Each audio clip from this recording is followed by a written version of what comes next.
जय Hind cadets, welcome to Bhavigaur channel and welcome to personality development and leadership series.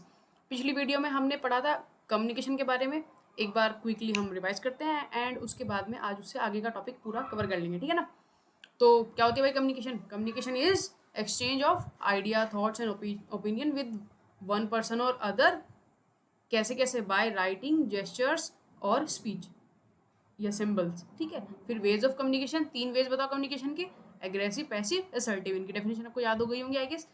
अब component बताओ effective communication के: तीन component, verbal, non verbal and listening.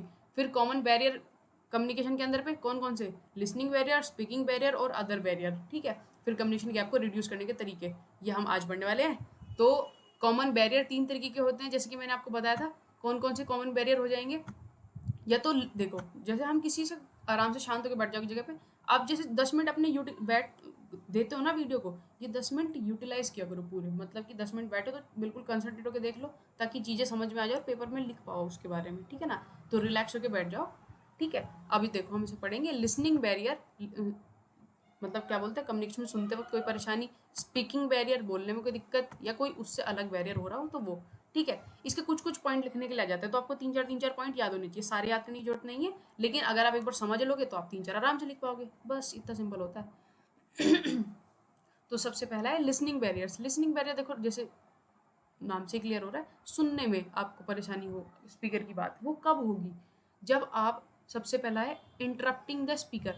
अगर आप स्पीकर को बार बार इंटरप्ट करोगे, जैसे वो बोल रहा है और बीच में आप अपनी बात बोलते रहोगे, बार बार इंटरप्ट करना इसको बोलते हैं। अगर आप स्पीकर को इंटरप्ट कर रहे हो तो आप उसकी बात तो ध्यान से सुन ही नहीं पाओगे यार, है ना।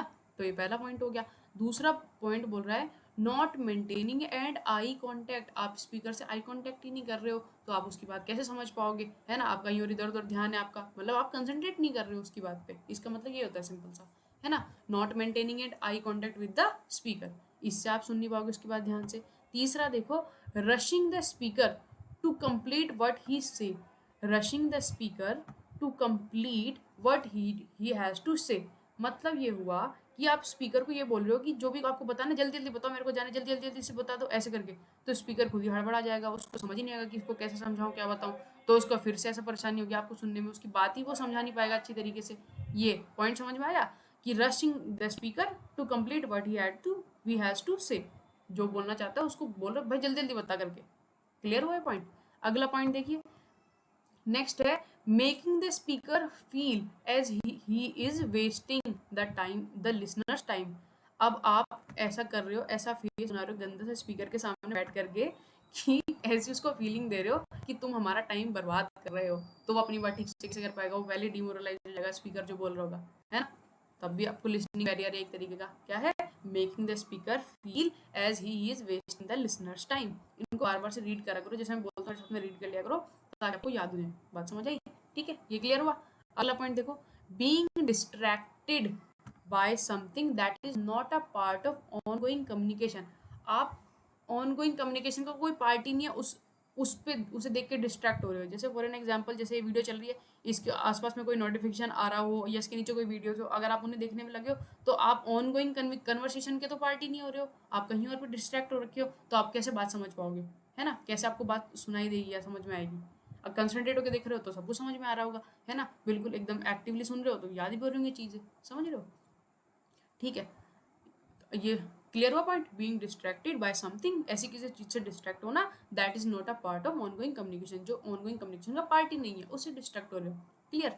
अगला पॉइंट है getting ahead of the speaker and completing his thoughts. मतलब आप स्पीकर से आगे बढ़ के बता रहे हो कि अच्छा हमें पता आप ये कहना चाहते हो, अरे उसे बोलने तो दो भाई, है ना। Getting ahead of the speaker and completing his thoughts, अपने अपने आइडिया ठूसने में लगे हुए हैं। ऐसा वाला नहीं करना होता, आपको खुद ही स्पीकर की बात समझने में परेशानी होगी। अगला देखो, ignoring the speakers request. Speaker अगर कोई रिक्वेस्ट कर रहा है, वो कोई एक्टिविटी परफॉर्म करा रहा है या वो कोई टास्क दे रहा है, तो उसको आप उसकी रिक्वेस्ट को इग्नोर कर रहे हो, तो आप उसकी बात को या वो चीज़ जो समझाना चाहते हो उसको प्रॉपर्ली समझ नहीं पाओगे। अगला पॉइंट देखो, topping the speakers story with one own set of examples. मतलब कि सपोज करो स्पीकर कुछ कह रहा है एंड आप उसमें अपनी स्टोरीज डाले जा रहे हो, है ना, अपने खुद के एग्जाम्पल। अरे मेरे को पता है, मेरे साथ भी ऐसा हुआ था, ऐसे करके नहीं होता कुछ लोग, वो सामने वाले की बात ही नहीं सुनते, अपनी अपनी ठूसते रहते हैं बीच में। ये वाला सीन है ना। Topping the speaker story with one own set of examples. ठीक है। अगला है forgetting what is being discussed. आप ऐसे उसकी बात बिल्कुल ऐसे मतलब बिल्कुल अनसुने से पैसिव से लिसनर होकर बैठ रखे हो और यही भूल गए कि डिस्कस क्या हो रहा था, किस बारे में बात कर रहे थे। लिसनिंग बैरियर्स के बारे में बात हो रही है। ठीक है। तो अगर कोई स्पीकर बोल रहा है, आप टॉपिक ही भूल गए किस बारे में बात चल रही थी, कंसेप्ट ही भूल गए, तो आपको लिसनिंग में प्रॉब्लम वो होगी, मतलब वो आपका बैरियर एक तरीके से। समझ गए? क्लियर हुई बात? अब देखो इसमें ये सारे आपको रटने की बिल्कुल जरूरत नहीं है। अब इसको ध्यान से देखो एक बारी। जैसे सपोज करो, ऐसा इमेजिन करो कि आप और आपका फ्रेंड दो बातें कर रहे हैं, है ना, और लिसनिंग में क्या क्या परेशानी आएगी कि आप अपने दोस्त को बार बार टोकते रहते हो, उसके साथ आई कॉन्टेक्ट करते ही नहीं हो, है ना। इसको बस ऐसे ही कि अपने फ्रेंड के साथ बात कर रहे हो, उसके बीच में मतलब क्या बोलते हैं कम्युनिकेशन में क्या क्या प्रॉब्लम्स आ रही हैं हमको, बस वो सेम सेम लिखना है पेपर में। ऐसे ही सोचना एकदम से आ जाएंगे पॉइंट कि उसे बार बार इंटरप्ट करूंगा, उसके साथ आई कॉन्टेक्ट नहीं करूंगा, उसको बोलूंगा भाई जल्दी जल्दी फटाफट बता। हम तो बोलते हैं दोस्तों को यार, है ना, उसको ऐसा फील करेंगे यार तो हमारा टाइम ही बर्बाद करता है, पता नहीं क्या फालतू की स्टोरी सुनाता रहता है ना।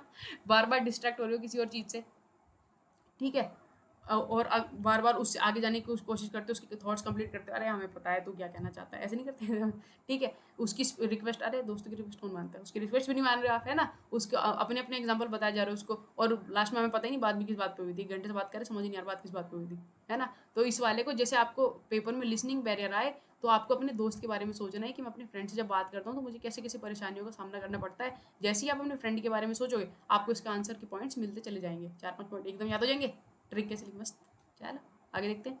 Barriers while speaking. अच्छा अब देखो, ये तो सुनने के वक्त हमें परेशानी क्या क्या हो सकती है वो देखिए हमने।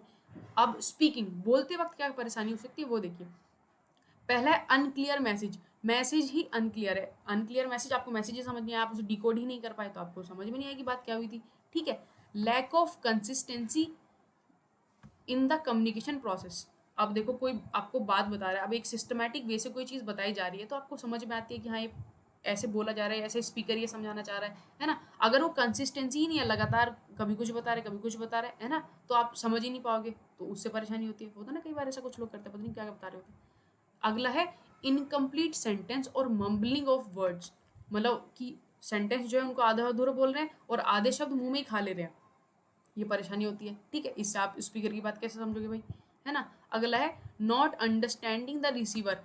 जो स्पीकर होता है कई बार वो सामने वाले को जो स्पीक उसकी बात सुन रहा है उसी को नहीं समझ पाता, कुछ कुछ बताया जा रहा है, स्पीक भाई देख तो ले उसको समझ भी आ रहा है जिसको बता रहे कि नहीं, है ना।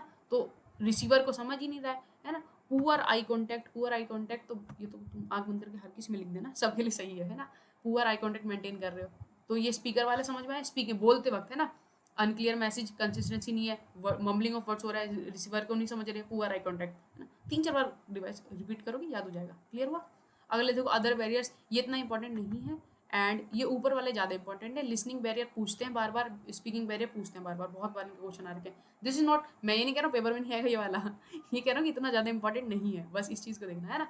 देखो इसमें अदर बैरियर क्या हो सकते हैं, एजप्शंस बना के रखें, कुछ अपने पहले से आप किसी और की बात नहीं सुनना चाहते, कुछ पैटर्न है जिनके ऊपर आप बातों को समझते हैं और दूसरे पैटर्न नहीं समझ पा रहे, कुछ लैंग्वेज डिफिकल्टी हो रही है ना। आप वैल्यू जजमेंट कर रहे होते हो, जैसे कई बार होते नहीं, हम किसी इंसान से के बारे में ऐसी वैल्यू बना के रखते हैं कि तो ऐसा ही है, उसकी कोई और बात सुनने को तैयार ही नहीं होते, नेगेटिव वर्ड्स का यूज़ कर रहे होते हैं कुछ लोग बार बार, तो तब बैरियर होता है वो एक तरीके से। कुछ परसेप्शन पहले से बना लिए होते हैं, जैसे हमारा मूड है तो हम सुनेंगे, कुछ और इंटरप्रेट करेंगे, मिस इंटरप्रेट करते हैं चीज़ों को, तो वो और अलग टाइप के बैरियर्स होते हैं। इतना इंपॉर्टेंट नहीं है, बस एक बार बुक में था तो मैंने आपको बता दिया। क्लियर हुआ? ठीक है। अच्छा ठीक है, हमने इतने सारे बैरियर पढ़े कि हमारे पास स्पीकिंग बैरियर हो सकता है, लिसनिंग बैरियर हो सकता है। अब इन बैरियर को कम कैसे करें। अब देखो ये बैरियर कम हो जाएंगे तो हमारी कम्युनिकेशन कैसी हो जाएगी अपने आप automatically effective. Listening barrier, speaking barrier, other barriers को रिड्यूस कर देंगे तो हमारी कम्युनिकेशन हो जाएगी इफेक्टिव कम्युनिकेशन। अब देखो इस ये इंपॉर्टेंट है, ये पेपर में पूछते हैं। रिड्यूसिंग कम्युनिकेशन गैप, पहले तो ये पूछेंगे common barrier, listening barrier, speaking barrier and other barrier, ये क्लियर हो गया आपको। अब रिड्यूसिंग कम्युनिकेशन गैप मतलब कि इन बैरियर को कैसे कम करें और अपनी कम्युनिकेशन को और ज़्यादा इफेक्टिव और ज़्यादा शानदार कैसे बनाएं, उसके तरीके। इसमें से भी 4-5 पॉइंट आपको याद रखने की जरूरत है, and this is also something very important, paper में इस पे से सवाल आता है, हाउ टू रिड्यूस या give some points of reducing communication gap, ऐसे पूछ लेते हैं। ठीक है। तो सबसे इसमें पॉइंट्स देखिए, सबसे पहले प्लान अहेड। हम किसी से सपोज करो, इसको ऐसे समझो, देखो आप जैसे बोला कम्युनिकेशन करनी है आपको बहुत अच्छे से, तो कम्युनिकेशन करने का आपका एकदम से सिंपल सा आता है कि इंटरव्यू, है ना, ऐसे करके कि हम किसी बड़े आदमी से, किसी बड़े अधिकारी से, किसी बड़े ऑफिसर से बात करने जा रहे हैं, ठीक है ना। ऐसा अपने दिमाग में एज्यूम करना है इस चीज़ को लेकर के। जैसे आपसे बोले ना कम्युनिकेशन गैप को रिड्यूस करने का, तो बैरियर में तो दोस्त का सोचना है, इसमें सोचना है कोई बड़ा अधिकारी या बड़े ऑफिसर या कोई इंटरव्यू में जा रहे हैं ऐसे वाला। तो हम सबसे पहले क्या करेंगे उसमें, हम पहले से प्लानिंग करके जाएंगे, प्लान अहेड, हमारी कम्युनिकेशन प्लान होनी चाहिए, है ना। Involve other to contribute to planning. हम ना अपने घर में जैसे जा रहे होते हैं इंटरव्यू पे या किसी से बात करने, तो सबसे पूछेंगे मम्मी बताना उससे कैसे बात करनी है, पापा बताना जरा ठीक से कैसे कैसे किया जाता है या कैसे कैसे इफेक्टिव होते हैं, या अपने भाई बहन से जैसे भी, या टीचर्स वगैरह से। तो इन्वॉल्व करेंगे अदर को, और लोगों को भी इन्वॉल्व करेंगे अपनी प्लानिंग में। ये क्लियर हुआ? 2 पॉइंट तो साथ ही, प्लान ऐड करेंगे और अदर को इन्वॉल्व करेंगे प्लानिंग में। क्लियर? दो दो करके पेयर में याद करना है ना। Listen to the suggestions made by other. अब जैसे किसी और से पूछोगे भाई कैसे बात करनी है, तो वो कुछ सजेशन देगा, तो आप उसके सजेशन के बारे में सोचोगे, सुनोगे, है ना। ठीक है। Speak with purpose and be specific. अगर आप कोई बात बोलोगे तो वो किसी पर्पस को फुलफिल करनी चाहिए और वो स्पेसिफिक होनी चाहिए, यानी कि 1 घंटे तक कुछ पढ़ाया और 10 मिनट की वो बात थी, ऐसा नहीं होना चाहिए। बिल्कुल स्पेसिफिक होकर बोलो, to the point and purpose के साथ में बोलो। ठीक है। अगला है जस्टिफाई योर स्टैंड। अगर आप उससे किसी बड़े इंसान से बात करेंगे तो अपने स्टैंड को जस्टिफाई करेंगे ना, कि देखो मैं ये बात कह रहा हूँ और इसके इसलिए कह रहा हूँ, कारण होगा उसका कुछ, है ना। विदाउट अपसेटिंग अदर्स, दूसरों को नाराज किए बिना, बहुत तमीज से तहजीब से, समझ गए। Have a sense of humour, है ना। आपके अंदर अच्छा सेंस ऑफ ह्यूमर होना चाहिए, आप कम्युनिकेशन तभी लोगों से बढ़िया कर पाओगे, है ना। एम्पैथी होनी चाहिए, तभी दूसरे के स्थान पे खुद को रख के देखोगे तो पता चल जाएगा वो कैसा फील कर रहा है, और अच्छे से कम्युनिकेट कर पाओगे उसकी फीलिंग्स अगर आपने जान ली तो। सिंपल, है ना। Don't be judgmental. बड़े आदमी के सामने बिल्कुल जजमेंटल नहीं होना, हाँ बिल्कुल निष्पक्ष होकर बात करनी है ना। Do not underestimate the ability of others to contribute. ये वाला ही पॉइंट का जुड़वा भाई है, कि दूसरों को अपनी प्लानिंग में इन्वॉल्व करेंगे और उनको अंडर एस्टिमेट नहीं करेंगे, कि ऐसे नहीं सोचेंगे कि ये तो मेरा छोटू छुटंकू भाई है, ये तो कुछ प्लानिंग में कंट्रीब्यूट कर ही नहीं सकता। नहीं भाई, पूछ लो, कई बार बहुत अच्छा आइडिया दे देते हैं, है ना। उनकी एबिलिटी को वो नहीं करना। आपने कम्युनिकेशन अगर अपनी अच्छी करनी है तो सबसे थोड़ा थोड़ा कंसल्टेशन कंफर्मेशन लेनी होती है। ठीक है ना।